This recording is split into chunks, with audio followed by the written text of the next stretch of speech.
그쪽에서 진행을 하겠다라는 그 자체가 집단 대출은 안 됩니다. 보통 잔금 같은 경우에는 그 입주자 대표가 이제 선정이 되면 그 입주자 대표가 이제 법무사를 섭외를 해서 그 법무사가 이렇게 섭외가 돼 있는 그 지정은행, 뭐 하나은행이면 하나은행, 뭐 우리은행, 국민은행 여러 이제 그 법무사하고 그 조인이 되는 그 해당 그 지점에서만 취급이 가능하거든요.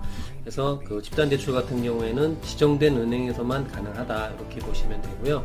중도금도 마찬가지입니다. 중도금 같은 경우에는 그 시행사에서 이제 그 중도금 하는 그 금융사를 이제 정해주곤 하거든요. 그래서 정해진 그 중도금 은행에서 대출이 나간다라고 보시면 되고요. 자, 그 다음 이제 매매잔금 대출이 있습니다. 우리가 그냥 일반 매매하는 경우도 있죠.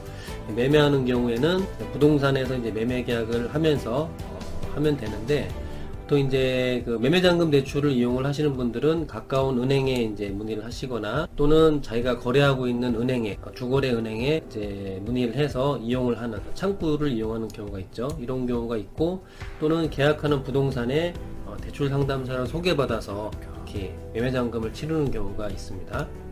그렇게 보시면 되고요. 그 다음은 이제 그 부입자금 대출이 아닌 이제 자가담보 대출입니다. 소유권 이전을 받고 자기가 보유하고 있는 주택이나 아파트를 담보로 해서 하는 대출인데요. 이 대출 역시 이제 크게 세 가지로 나눌 수가 있습니다. 보통 이제 그 부입자금 대출을 받았을 때의 대출 금리가 좀 높아져서 대안 대출을 하는 경우, 갈아타기 대출이죠. 그리고 대안 대출이 아닌 이제 기존의 대출은 유지하면서 추가 대출을 받는 경우입니다. 추가 대출하는 경우, 또는 보증금 반환 대출, 이제 세입자를 내보내면서 본인이 입주를 한다거나 할 때 금융기관을 통해서 보증금 반환 대출을 할 수가 있습니다. 이런 경우에는 이렇게 하시면 됩니다. 대안 대출 같은 경우에는 1금융권도 취급을 합니다. 그래서 내가 예를 들어서 어떤 국민은행 대출을 처음에 구입자금 대출을 받아서 쓰고 있는데 국민은행 대출이 좀 금리가 높아져서 우리은행이나 하나은행, 기타 뭐 다른 뭐 농협은행이나 다른 은행으로 갈아타기 할 때 1금융권을 이용할 수가 있고요. 그 다음에 이제 1.5금융권, 보험사 같은 삼성생명이나 삼성화재 이런 데들이 있죠. 현대해상이나 또는 뭐 하나생명, 하나손해보험 이런 이제 1.5금융권의 금융권을 이용을 할 수가 있습니다. 자, 그리고 추가 대출 같은 경우는요, 생활안정자금 대출과 사업자금 대출로 이렇게 두 개로 나눌 수가 있는데요.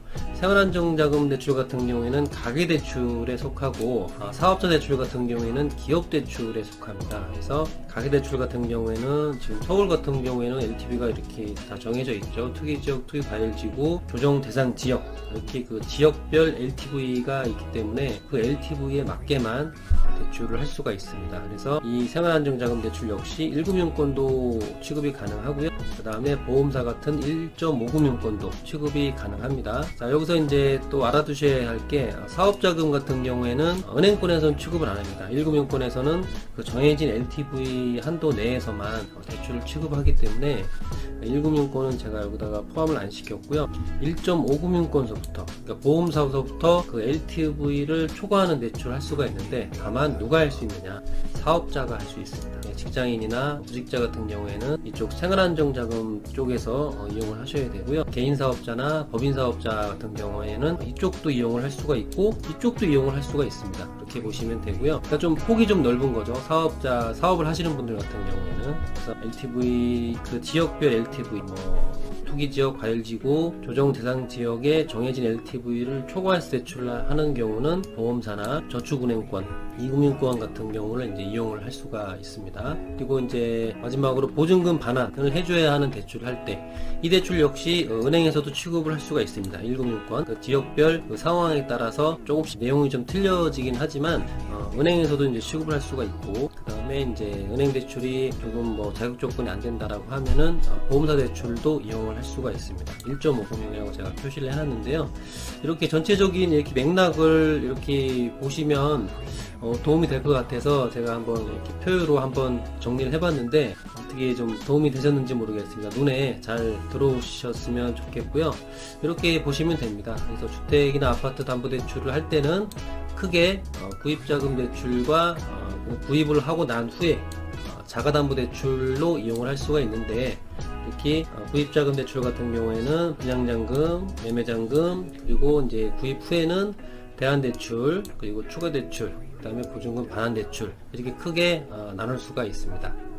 자, 지금 보여드린 화면은